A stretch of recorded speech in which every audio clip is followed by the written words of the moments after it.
Welcome back. તો અમદાવાદથી મોટા સમાચાર સામે આવી રહ્યા છે. 7th ડે સ્કૂલમાં હત્યાના ઘેરા પ્રત્યાઘાત પડ્યા છે.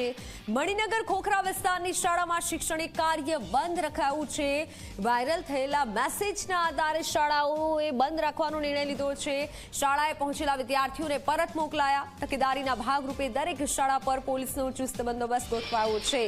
ગઈકાલે જે પોલીસ અને સ્થાનિકો વચ્ચે, વાલીઓ વચ્ચે જે ઘર્ષણ થયું હતું, સાથે શિક્ષકો વચ્ચે જે ઘર્ષણ થયું હતું અને તેને જોતા જ માહોલને જોતા આજે શાળાઓ બંધ રખાઈ છે.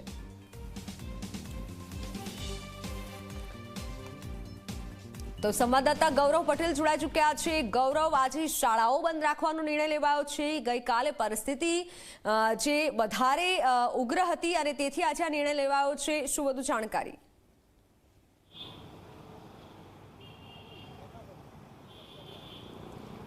હજી વાત કરીએ તો 7th ડે સ્કૂલમાં એક વિદ્યાર્થીની હત્યાના ખૂબ જ ઘેરા પ્રત્યાઘાતો સમગ્ર વિસ્તારમાં પડ્યા છે. ખોખરા, મણિનગર, ઈસનપુરના લોકોમાં ભારે રોષ જોવા મળ્યો હતો. ગઈકાલે જ્યારે જે તે મૃતકની સ્મશાન યાત્રા નીકળી ત્યારે જ એ રોષ ચરમસીમાએ દેખાતો હતો અને જે પ્રકારે ઘટના ઘટી એ પ્રકારે આજે આ વિસ્તારમાં કંઈ અજુગતું ના થાય તેના આગોતરા આયોજનના ભાગરૂપે જ કેટલાક સંગઠનો દ્વારા અને સ્વૈચ્છિક સંસ્થાઓ દ્વારા બંધના એલાનની જાહેરાત કરવામાં આવી હતી. જોકે આ વિસ્તારની જે કેટલીક શાળાઓ છે તેમને સ્વૈચ્છિક બંધ પણ પાડ્યો છે. દ્રશ્યો તમે જોઈ શકો છો અમદાવાદના મણિનગર વિસ્તારમાં આવેલી કુમકુમ સ્કૂલના, કે જ્યાં સ્પષ્ટ લખવામાં આવ્યું છે કે આજ રોજ શાળામાં શૈક્ષણિક કાર્ય બંધ રહેશે. મહત્વની વાત એ છે કે જે ઘટના ઘટી હતી તેમાં એક વિદ્યાર્થીનું મોત થયું હતું. મોત થયા બાદ આખો મામલો પ્રકાશમાં આવ્યો હતો, જેમાં કેટલીક નિગ્લિજન્સી જે તે તપાસ એજન્સી અથવા તો શાળાની સામે આવી હતી અને જેને પગલે જે વિદ્યાર્થી હતા તેના વાલી અને સમગ્ર સમાજમાં રોષ ફાટી નીકળ્યો હતો.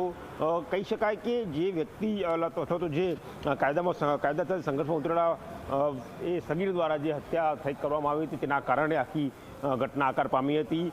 સ્કૂલ જે કહેવાય કે જ્યાં શિક્ષણનું ધામ છે, શિક્ષણનું ધામ પણ વિદ્યાર્થીઓ માટે સુરક્ષિત નથી એવો એક ભાવ લોકોમાં પેદા થયો હતો અને જેના પગલે સ્વયંભૂ બંધ કેટલીક શાળાઓ આ વિસ્તારની પાડી છે. આપણી સાથે જોડાયા છે મહેશભાઈ, કે જેઓ કુમકુમ સ્કૂલના સંચાલક છે, તેમની સાથે વાત કરીશું. મહેશભાઈ, ગઈકાલની ઘટના અને આજે શાળા બંધ રાખવાનો, શૈક્ષણિક કાર્ય બંધ રાખવાનો નિર્ણય કર્યો, કેમ?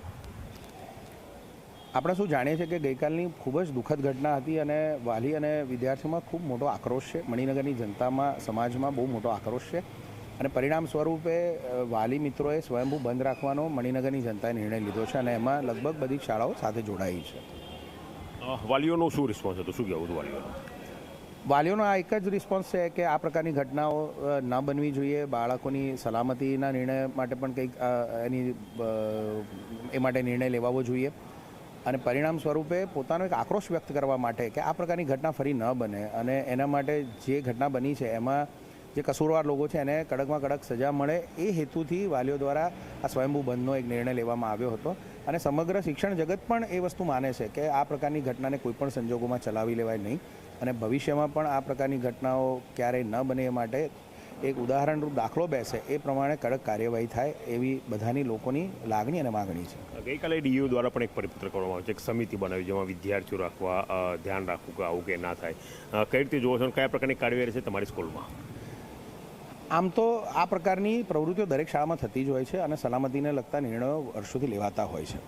અત્યારે જે સૌથી અગત્યનો મુદ્દો એ છે કે આરટી એક્ટ આવ્યા પછી વિદ્યાર્થીઓ અને વાલીઓની આચારસંહિતા માટે Ahmedabad school management association, Ahmedabad Acharya સંઘ દ્વારા વારંવાર સરકારમાં રજૂઆત કરવામાં આવી છે કે વિદ્યાર્થી શાળાએ રેગ્યુલર નથી આવતો અથવા તો વિદ્યાર્થી કોઈ ગેરરીતિ કરે છે અથવા તો વિદ્યાર્થી યુનિફોર્મ નથી પહેરતો, વિદ્યાર્થી હોમવર્ક નથી કરતો, આવા અનેક પ્રકારની પરિસ્થિતિમાં એની સામે શું પગલાં લઈ શકાય અથવા તો શું નિર્ણય લઈ શકાય, આ પ્રકારની એક સ્પષ્ટ આચારસંહિતાની અત્યારે તાતી જરૂર છે. એ ન હોવાને કારણે કોઈપણ જાતના પગલાં અને ડિસિપ્લિનરી એક્શન નથી લઈ શકતા અને પરિણામ સ્વરૂપે આવી નાની નાની ઘટનાઓ જ્યારે નજરઅંદાજ કરવામાં આવે છે ત્યારે એક મોટું સ્વરૂપ આવી કોઈ મોટી ઘટના લઈ રહેતી હોય છે અને ત્યારે આપણે જોઈએ છીએ એમ કે બહુ જ દુઃખદ પરિસ્થિતિ આપણા માટે ઊભી થતી હોય છે. એટલે સમગ્ર શિક્ષણ જગતનું એવું માનવું છે કે વિદ્યાર્થી અને વાલી મિત્રો માટેની સ્પષ્ટ આચારસંહિતાની તાતી જરૂરિયાત હવે જણાઈ આવી રહી છે. તમે જોયું કે હા મહેશભાઈનું સ્પષ્ટ કહેવું છે કે જે પ્રકારના શિક્ષણના નિયમ છે તે પ્રકારે કોઈપણ પ્રકારની